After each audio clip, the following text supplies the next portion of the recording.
भरतपुर से। भरतपुर में आज उपनेता प्रतिपक्ष राजेंद्र राठौर ने प्रेस वार्ता आयोजित की, जिसमें कहा कि राजस्थान सरकार अपने 3 साल का कार्यकाल पूरा होने पर जश्न मना रही है। राजस्थान की जनता समस्याओं से त्रस्त है। उन लोगों की समस्याओं को लेकर और उनके आक्रोश को राज्य सरकार को दिखाने के लिए बीजेपी द्वारा जन आक्रोश रैली निकाली जा रही है। कहा कि जिस तरह से राजस्थान में बिजली की दरें लगातार बढ़ रही है, किसानों को खाद नहीं मिल पा रहा है, समस्याओं से लागू पूरी तरह से आक्रोशित है। लेकिन कोरोना काल की वजह से बीजेपी कोई भी रैली आयोजित नहीं कर पा रही थी। परंतु भरतपुर में कानून व्यवस्था को लेकर कहा कि कानून व्यवस्था पूरी तरह से ध्वस्त हो चुकी है। जहां थाने कचहरी नीलाम हो गए, वहां न्याय की बात क्या कहनी। कहा विकास नाम की कोई चीज नहीं है, सिर्फ जनता के साथ लूट ही लूट हो रही है। उसी जन लूट का विरोध प्रदर्शन करने के लिए जनाक्रोश रैली निकाली जा रही है।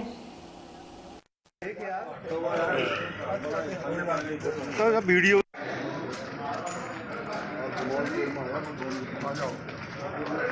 राज्य की प्रभावशाली नेता है, हमारी नेता है। उनके शासन में बहुत शानदार विकास के काम हुए, कहने में कोई संकोच नहीं। और भारतीय जनता पार्टी को की नेता होने के तौर पर हम उनका आदर और मान और सम्मान करते हैं। सीएम का दावेदार नहीं है वो सर। ये इस पर मैं टिप्पणी इसलिए नहीं कर सकता कि ये टिप्पणी करने का अधिकार सिर्फ संसदीय बोर्ड को है, केंद्रीय संसदीय बोर्ड। इसलिए छोटे मुंह से बड़ी बात कहना उचित नहीं है। लिख रखा है, उसमें एक बात इन्होंने कही थी कि हम महंगाई रोकने के लिए पुख्ता इंतजाम करेंगे।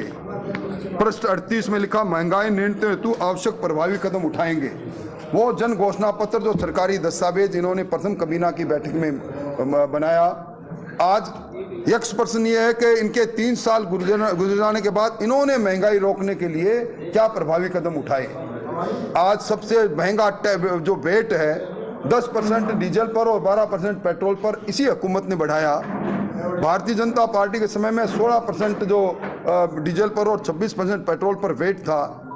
आज उनको बढ़ाने का दोष अगर तो है तो इस सरकार का है, जिसके कारण महंगाई बढ़ी। आज आम उपभोक्ता बिजली का उपभोग करता है 100 यूनिट से ज़्यादा, तो 8 रुपये 31 पैसे यूनिट के लगते हैं। और अभी 35 पैसे फ्यूल चार्ज अब दिसंबर के बिल में फिर जुड़ के आएंगे। ये गुनाह भी इसी सरकार का है। आज किसान मंडी में अपना जींस बेचने जाता है, 1 रुपया 60 पैसे प्लस 1 रुपया सेस, कुल मिला के सबसे महंगा मंडी टैक्स भी यहीं है। तो सरकार राजस्थान फिर सिरमौर बना हुआ है। अभी ट्रांसपेरेंसी इंडिया की जो रिपोर्ट थी उसने साफ कहा कि 64% लोग ये मानते हैं कि राजस्थान में बिना सुविधा शुल्क दिए कोई काम नहीं होता। शिक्षक दिवस पर शिक्षकों का कुर्सी पर खड़ा होकर मुख्यमंत्री के सामने ये कहना कि स्थानांतरण हमारे पैसे देकर होते हैं, इससे बड़ी विडंबना नहीं। और जिस प्रकार की हालात आज किसानों की बनी है, आज यूरिया को लेकर किसान लंबी लाइन में खड़ा है। स्टेट सब्जेक्ट है कृषि, जिम्मेवारी है राजस्थान की सरकार की यूरिया के प्रबंधन की। जब कभी सरकार विफल होती है, केंद्र सरकार की तरफ इशारा कर देती है। मैं सरकार के नुमाइंदों से मांग करना चाहूंगा कि उन्होंने कब कब केंद्र सरकार से रिक्वेजिशन भेजी, कब कब रेक मांगे। जब पीक आवर्स आ जाते हैं तब सरकार चेतती है। आज बिजली को लेकर जिस प्रकार की अव्यवस्था इस भरतपुर संभाग में है, किसान इस ठुठुरती ठंड के अंदर उसको मुश्किल से 4-5 घंटे बिजली मिलती है।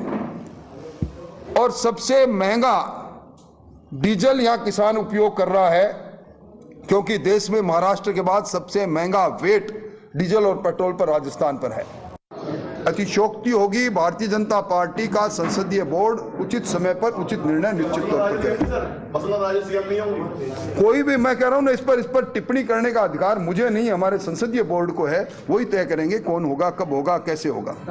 आज राजस्थान के अंदर भारतीय जनता पार्टी ने जो कांग्रेस सरकार के 3 साल पूरे होने पर सड़क पर ललकारने का कार्यक्रम जन आक्रोश रैली के माध्यम से दिया है, उस कार्यक्रम के निमित्त 4 स्थानों पर बड़ी रैलियां हो रही है।